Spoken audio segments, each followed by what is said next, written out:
To watch the latest from India Science, don't forget to subscribe to the channel and press on the bell icon to get notifications on all the science-related videos.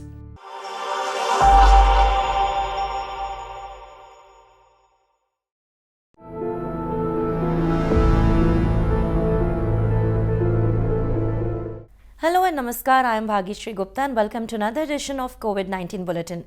India is highly populated, yet it has less number of deaths due to COVID-19 infection as compared to nations such as the US or UK. One may wonder why.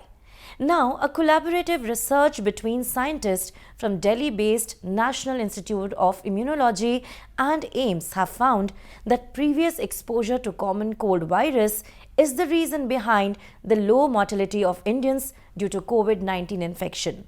In this research that was published in the international journal Frontiers in Immunology, scientists found that persons who were not exposed to coronavirus had high levels of CD4 plus cells, which are a kind of immune cells. CD4 T cells are helper cells because they do not fight against infection but they trigger the body's response against infection. These CD4 plus cells were also found to respond robustly to the non-spike domain of COVID-19 virus.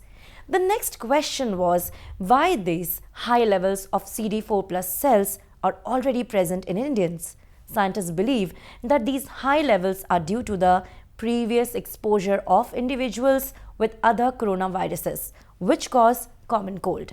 As per the researchers, though the cross-reactive T cells from these cold-causing coronaviruses may not protect from COVID-19 infection, but it limits the severity of the disease caused by COVID-19 virus. Keeping a tab on rising coronavirus infection in the country is certainly important to take important policy and regulatory decisions.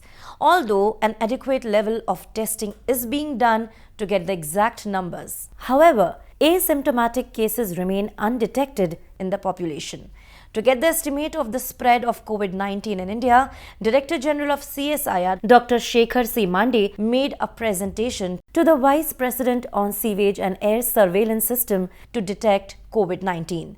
Both symptomatic and asymptomatic COVID-19 patients shed COVID-19 virus in their stools. This way, sewage surveillance can provide qualitative as well as a quantitative estimate of the number of people infected in a population.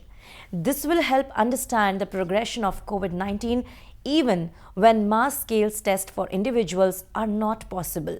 It will also help to comprehensively monitor the prevalence of the COVID-19 infection in communities to take adequate measures to restrict the spread of infection to other communities in a region. This system, as per Dr. Mande, would be an indispensable tool for early and easier detection of future COVID-19 outbreaks as well. Apart from sewage surveillance, DGCSIR also suggested to the Vice President to set up an air sampling system to monitor viral particles and potential infectivity threat. In turn, the Vice President also assured to discuss this proposition with the Lok Sabha Speaker and the government.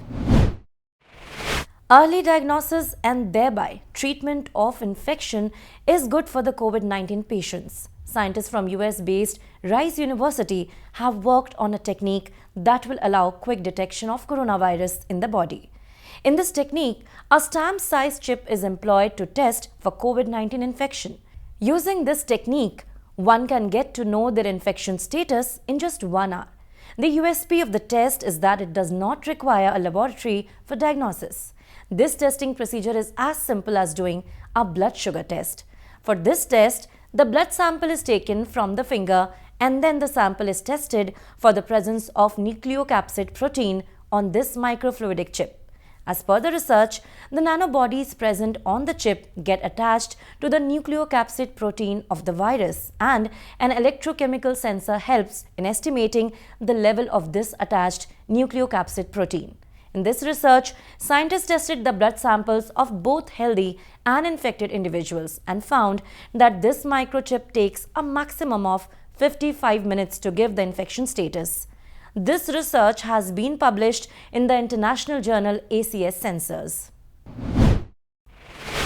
That's all for now. You can share your feedback and suggestions to us on the email ID flashing on your screens. And for more such videos, download India Science app or visit our website www.indiascience.in. And don't forget to follow us on social media.